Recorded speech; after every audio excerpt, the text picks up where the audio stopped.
Mesdames et messieurs, je vous remercie d'être venus aussi nombreux ce soir. Vous avez tous compris que c'est la dernière pour moi. Cérémonie officielle. Voilà. Monsieur le sénateur, monsieur le député, il faut que j'oublie personne là. Mesdames et messieurs les maires de Marais-Nadour, Côte-Sud et du Seigneur, il ne faut pas que je les oublie, parce qu'il y en a aussi, du Seigneur. Mesdames et messieurs, je vous souhaite donc la bienvenue à Saint-Martin-de-Hens. Oui, c'est la dernière pour moi. Ce mandat qui s'achève, n'ayez pas peur. Même si je ne parle pas de la campagne électorale, comme la loi me l'interdit, je ne repartirai pas pour une nouvelle aventure. Je pense que 25 ans, ça suffit largement. Il y en a peut-être même dans la salle qui doivent se dire, mais vivement qui se barre celui-là, parce que moi que lui, et voilà. Et quelque part, moi je me dis aussi, bon débarras, parce que le paquetage est prêt. Je suis habitué à le faire, je l'ai fait pendant 33 ans ailleurs. Et voilà. Donc, c'est avec un peu de nostalgie quand même que je vais quitter ces fonctions.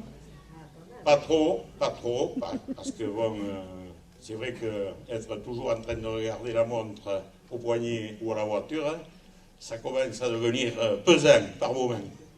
Alors je ne sais pas si l'ancien maire est là, on l'avait invité, Jean-Marc. Bon, avec le peu de moyens que nous avions, là, quand on a démarré, quand j'ai démarré avec lui en 95, nous avons impulsé quand même une dynamique dans cette commune, que beaucoup nous envient, bien sûr, sans nous jeter des fleurs. Hein. Je vous préviens, hein, c'est un discours quand même assez personnel, même si vous êtes très nombreux à l'entendre. Je crois que vous êtes 250 à peu près inscrits ce soir, c'est pas mal. Hein. Et donc cette dynamique,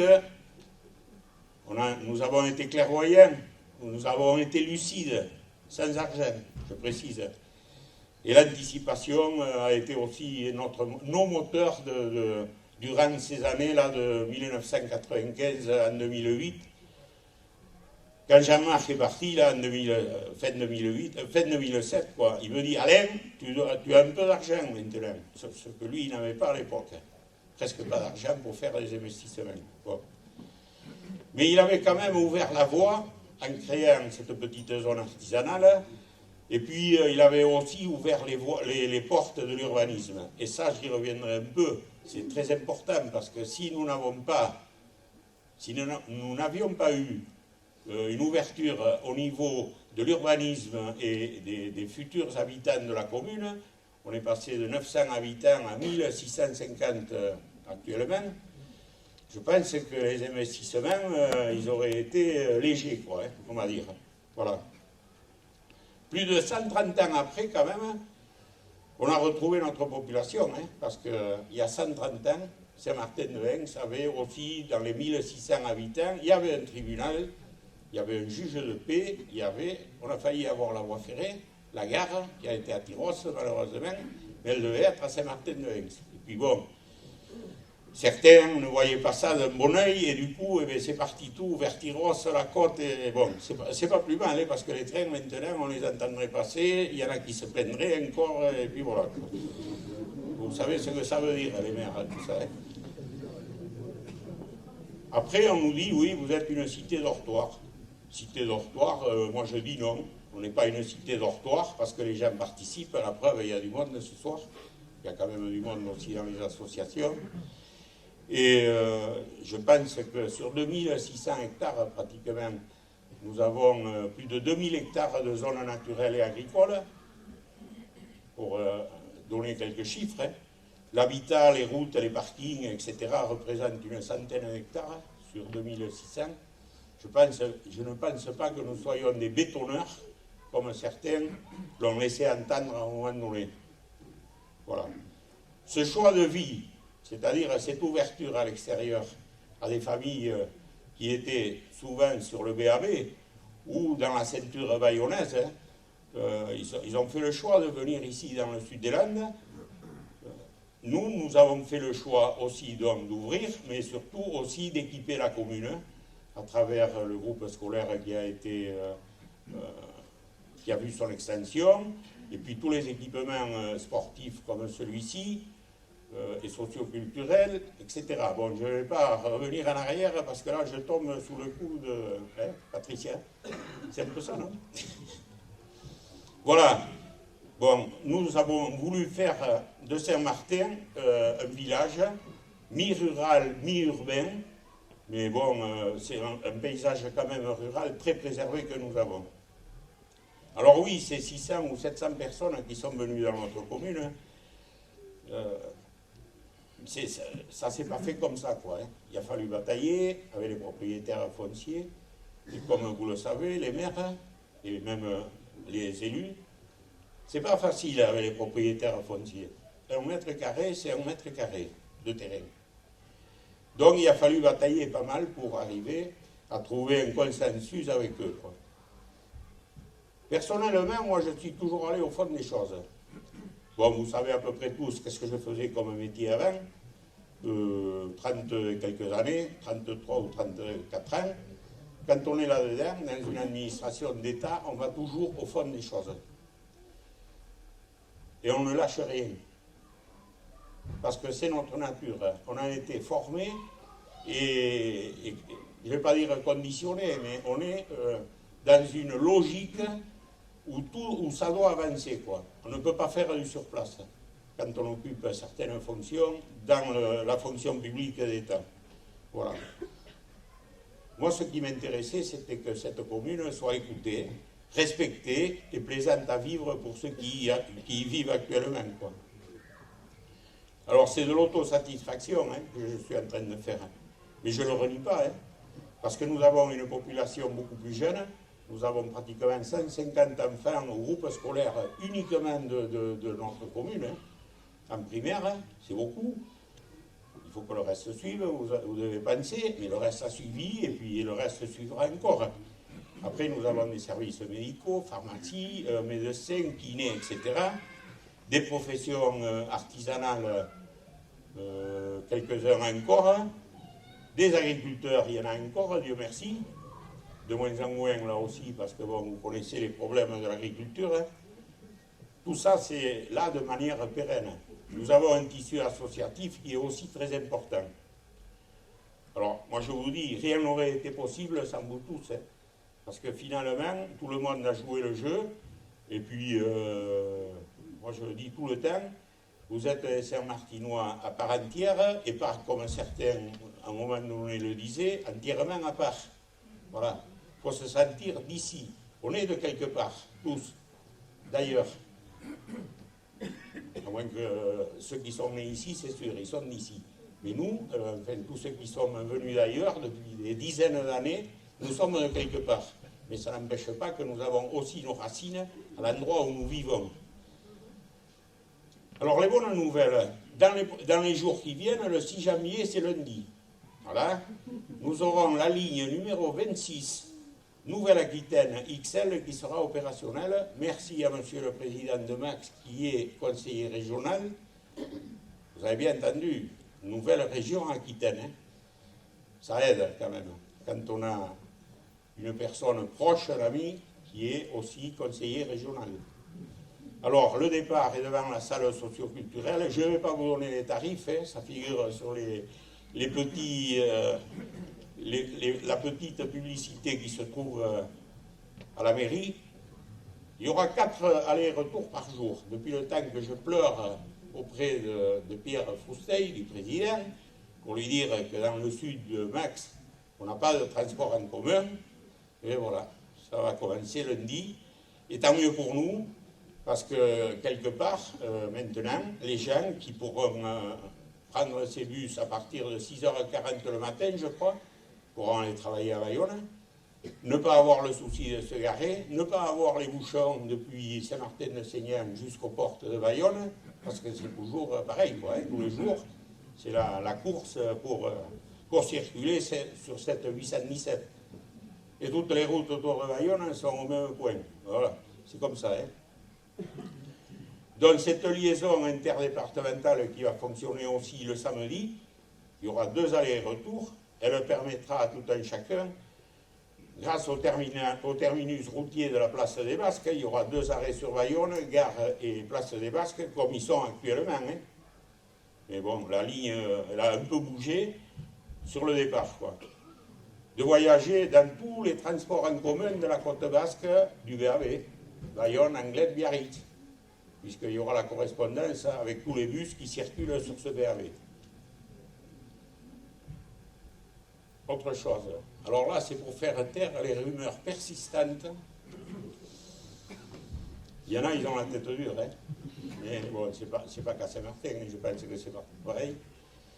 Le groupe Intermarché, qui nous avait approché il y a quelques années, ça date pas d'hier, ni avant-hier, a fait une étude de marché, comme vous devez vous en douter, sans jeu de mots, et ils ont conclu qu'à Saint-Martin-de-Vence, bon, on pouvait avoir un commerce de moyenne surface d'environ 1000 m², puisque la population était en augmentation, et ceux d'ailleurs du Seigneur, qui sont devant moi, je vous le dis à vous aussi. Bon, vous pourrez venir à Saint-Martin, hein, on ne va pas vous mettre une barrière, vous le savez, puisque vous êtes là ce soir. Voilà. Non, mais bon, nous avons quand même 4000 véhicules jour sur la départementale 12. Ce n'est pas des gens du coin hein, qui passent là, hein, tous. Hein. Il y a aussi des gens de passage qui arrivent de Saint-Jour, de Tyros, de Dax, et qui passent par ici pour rejoindre le Pays Basque sur le Main, par Biarrot et après Saint-Laurent, etc. Voilà. Donc ça veut dire que, pour faire donc taire à ces rumeurs, je vais signer le 10 janvier le sous-seing notarial. Tout le monde l'a noté. Avec le groupe Les Mousquetaires. Voilà. Et alors, je voudrais m'inscrire en faux aussi sur le fait qu'on serait des destructeurs de commerces communaux. Enfin, quand je dis communaux, locaux et des voisins et tout. Je pense que il y a de la place pour tout le monde. Et il y a de la place pour les gens, les consommateurs, qui veulent autre chose que acheter de la viande dans un supermarché, sûrement. Sauf que actuellement, nous sommes à 12-13 km du Super U de Seignan et du Leclerc de Tyros. Et moi, je me mets à la place des personnes âgées. Nous en avons quand même, le président de l'association du Réveil d'automne doit être là, 180 personnes âgées sur la commune, 140 au banquet d'ailleurs. Allez, il y en a 40 ou 50 qui peuvent pas venir. Ça veut dire quoi ça? Ça veut dire que les gens, sinon pas la famille sur place, ou sinon pas le voisin compatissant qui va les porter, aller faire des courses, ils se retrouvent sans rien du tout. Les produits frais, il n'y en a pas. Le carburant, bien sûr, à condition qu'ils aient une voiture, il n'y en a pas. Le gaz c'est important hein, en campagne. Vous le savez, la bouteille de gaz, elle lâche toujours le week-end. Bon, et bien ça va nous être offert, je pense, sur place à Saint-Martin-de-Vence. Après, vous irez ou vous n'irez pas consommer dans cette moyenne surface. Mais au moins, il y sera. Voilà. Et peut-être que, bon, ça compensera un peu, quand je dis un peu, puisque j'entends, hein, moi aussi, comme tout le monde, là, à midi encore, que le groupe Auchan est en train de vouloir fermer ces grands hypermarchés. On n'a jamais voulu ça, non? Les hypermarchés, oui, il aurait été bien s'il avait été à 5 jours. Je pense que c'était attractif comme coin pour tout le monde ici. Mais s'il est à Saint-Martin, c'est encore mieux, hein, finalement. Voilà. Alors, donc, supermarché 1000 m² à peu près, station de service et dépôt de gaz. Je pense qu'il faut voir aussi qu'une dizaine d'emplois, au moins, vont être créés pour une moyenne surface de cette taille. C'est pas négligeable, quoi. Hein. Alors, j'entends, hein, les petites épiceries du coin, ils vont faire faillite, ils vont être laminés par le commerce qui s'implantera à Saint-Martin. Moi, je ne crois pas. Hein. Chacun a ses spécialités. Il y en a qui vendent des produits qui ne seront pas en vente dans cette moyenne surface. Et il faut que tout le monde vive. Et il faut surtout que les consommateurs puissent trouver ce dont ils ont besoin très très proche de chez eux, quoi. Voilà. Je voudrais aussi parler rapidement, parce que j'y reviendrai tout à l'heure, hein, une fois que j'aurai donné le micro à mes collègues grands élus. Nous avons acquis du parcellaire une chose extraordinaire à Saint-Martin, comme peut-être dans beaucoup de petites communes, grâce à la générosité d'une famille de cette commune. Et je pense que cette famille-là a compris ce qu'était l'intérêt public, ce qui n'est pas le cas de tout le monde, ici et ailleurs sûrement aussi. Bon, vous le savez, bon, je le rappelle quand même que je n'ai pas le droit d'évoquer ce que je viens d'évoquer, c'est le futur. C'est demain, lundi, c'est très vite, quoi. Voilà. Et enfin, je reviendrai quand même sur le fait que, mis à part les personnes malheureusement qui souffrent de cécité ou malentendantes, tous les administrés peuvent se rendre compte du travail qui a été accompli, et je ne dis pas que par moi, par toutes les équipes municipales depuis 35 ans, quoi. C'est-à-dire du temps de Jean-Marc Savarotz, et depuis que moi j'y suis. On n'a pas fait tout ça tout seul, les deux, hein. Lui à son époque et moi maintenant. On a tous travaillé avec les équipes municipales qu'on avait avec nous. Voilà. Et en parlant de ça, il y a les prochaines élections municipales, le 15. Bon, je pense qu'il y a une équipe quand même qui est issue de la majorité actuelle, qui va se présenter à vos suffrages, et je n'en dirai pas plus. Voilà.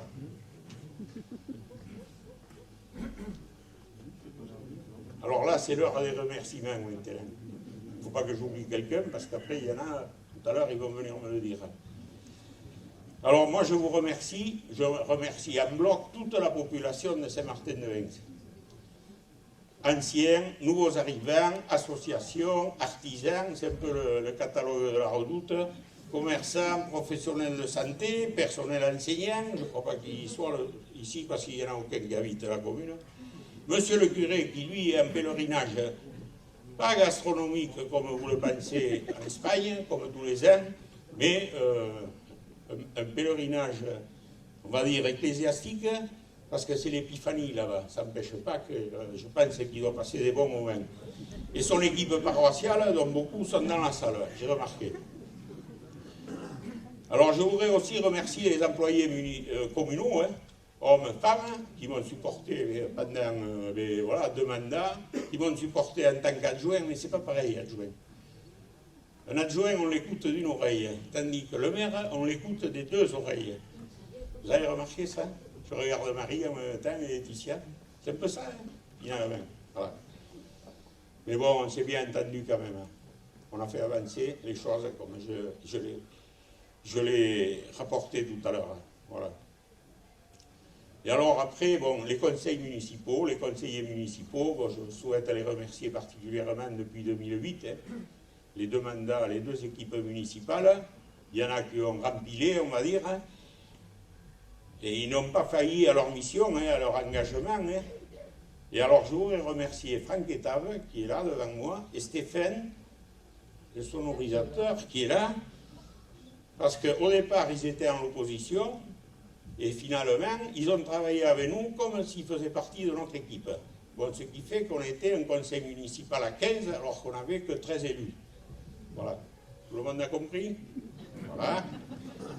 Alors je voulais vous remercier à tous les 2, parce que vous avez travaillé avec nous pour faire avancer tout ce que nous avons fait, tous ces projets, et puis bon, on a eu une adhésion totale de votre part, et je veux le souligner ce soir. Merci encore. Je voudrais aussi remercier les gendarmes qui sont là, de la communauté de brigade Tarnos et Saint-Martin-de-Seignan, ainsi que les sapeurs-pompiers que je n'ai pas vus, ils sont peut-être à l'intervention, de Saint-Vincent-de-Tyrosse et du Seignan, puisque, bon, vous le savez qu'on est en limite de 2 services publics, on va dire, pompiers et gendarmerie, et qu'on a les interventions des 2, je ne vais pas dire régulièrement, mais très souvent quand même. Voilà. On n'est pas isolé, quoi. Bon, pour les bébés, c'est vrai que c'est bien, parce qu'on ne voit pas souvent les gendarmes, mais bon. Pour les contrôles de vitesse, en particulier. Voilà. Donc, je vais arrêter là. Je reprendrai tout à l'heure, vous inquiétez pas, mais brièvement.